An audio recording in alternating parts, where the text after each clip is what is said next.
Hello বন্ধুরা, আজ তৈরি করব হোয়াইট সস পাস্তা। আমি এর আগে কখনো এটা তৈরি করিনি, ইউটিউবে অনেক দেখেছি কিন্তু কখনো খাইও নি।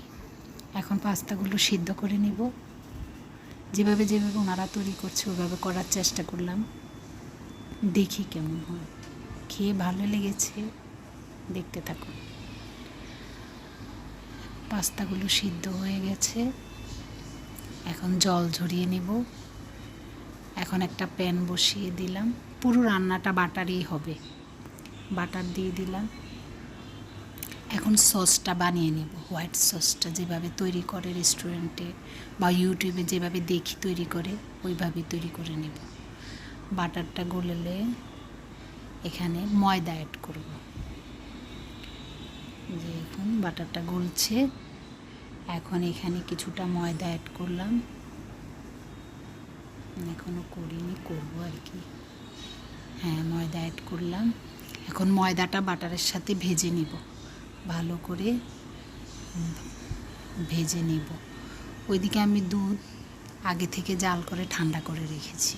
এখানে নাকি ঠান্ডা দুধই দিতে হয়, আমিও সেটাই করেছি। এখন বাটার দিয়ে ময়দাটাকে ভেজে নেব। আপনার যতটুকু সসের প্রয়োজন আপনি অতটুকুই নেবেন।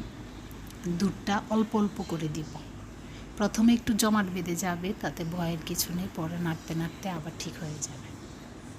একটু একটু করে দুধ দিয়ে আমি সসটা তৈরি করে নিচ্ছি।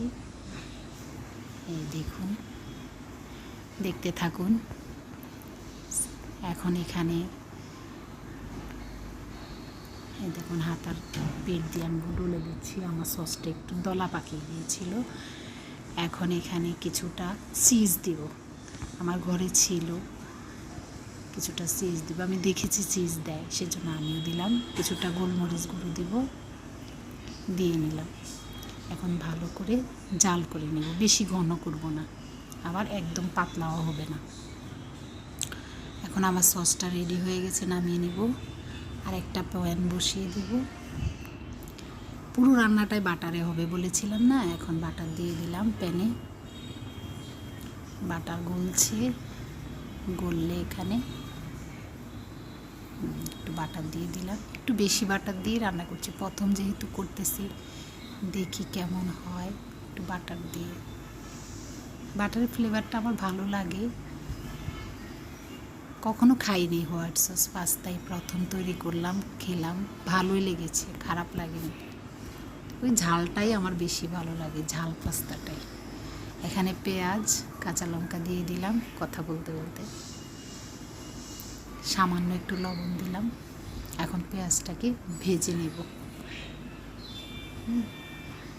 পেঁয়াজটা ভাজা ভাজা হোক, ওইদিকে সসটা ঠান্ডা হয়ে যাবে। পেঁয়াজটা ভাজা হয়ে গেছে, এখন পেঁয়াজটা নামিয়ে নেব। সস ঠান্ডা হয়ে গেছে, এই দেখুন। এখন পাস্তাগুলো দিয়ে দেব, আগে সিদ্ধ করে রেখেছিলাম বলছি তো। এখন পাস্তাগুলো দিয়ে দিলাম, দিয়ে নেড়ে চেড়ে দিব। বেশিক্ষণ লাগবে না, রান্না প্রায় শেষ। সব পাস্তা সিদ্ধ হয়ে গেছে, সস তৈরি হয়েছে, পেঁয়াজ ভাজা হয়ে গেছে, এখন শুধু মিশিয়ে নেওয়ার পালা। আমি দুটো কাঁচা লঙ্কা দিয়েছি, আমার একদম মিষ্টি মিষ্টি খেতে ভালো লাগে না, সেজন্য দিয়েছি। গোলমরিচ দিয়েছি, তারপরে দুটো কাঁচা লঙ্কা দিলাম, অভ্যাস তো। হ্যাঁ, আমি চামচটা ওটাতে দিয়েছি। এখন এখানে একটু গোলমরিচ দিব, চিজ দিব,